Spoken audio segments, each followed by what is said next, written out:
Welcome to Mojoyminds. Bread, butter, and green cheese. If you can understand that sentence, you are already speaking the second official language of the Netherlands. This is the story of Friesland, the fiercely independent state that never truly surrendered its soul. They have their own parliament, their own sports, and a spirit of freedom so strong it has survived 1,000 years of European wars. Why does this province feel like a different country? Let's dive into the secret history of the Frisians. To understand why Friesland feels like its own state, you have to look at the medieval world. While the rest of Europe was locked in a rigid system of kings, knights, and peasants, the Frisians lived under a unique social contract called the Frisian freedom. They flatly refused to recognize any local overlord, count, or duke. Their only authority was the Holy Roman Emperor himself, and even then, it was mostly a formality. They governed themselves through independent coastal communities with a motto that translated to being free as long as the wind blows from the clouds. They fought off invasions for centuries to protect this status, only losing their formal independence in 1498. That late-stage surrender meant that the spirit of self-rule was already permanently baked into their DNA. The most striking proof of this independence is the language. Frisian is not a dialect of Dutch, it is a completely separate branch of the Germanic language tree. In fact, linguistically, Frisian is the closest living relative to English. There is an old rhyme that says bread, butter, and green cheese is good English and good fries. If you say that phrase in both languages, they sound almost identical.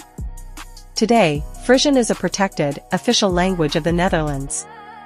When you cross the border into the province, the road signs become bilingual, and the provincial government conducts its business in Frisian. It is the only place in the country where a regional identity is backed by such high-level legal status. History shows us that the strongest borders aren't always made of fences, sometimes they are made of words and shared pride. If you are enjoying this deep dive into the unique cultures that refuse to be erased, make sure to subscribe to the Mojoyminds channel. We are all about exploring the joy in the mind by uncovering the stories that make our world so incredibly diverse. Now, let's look at the 11 cities that define the Frisian soul.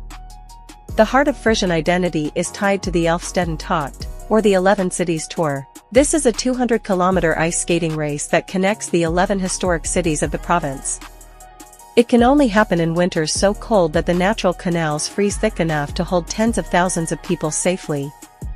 Because of changing climates, the race hasn't happened since 1997, but the mere possibility of it creates a national fever every winter.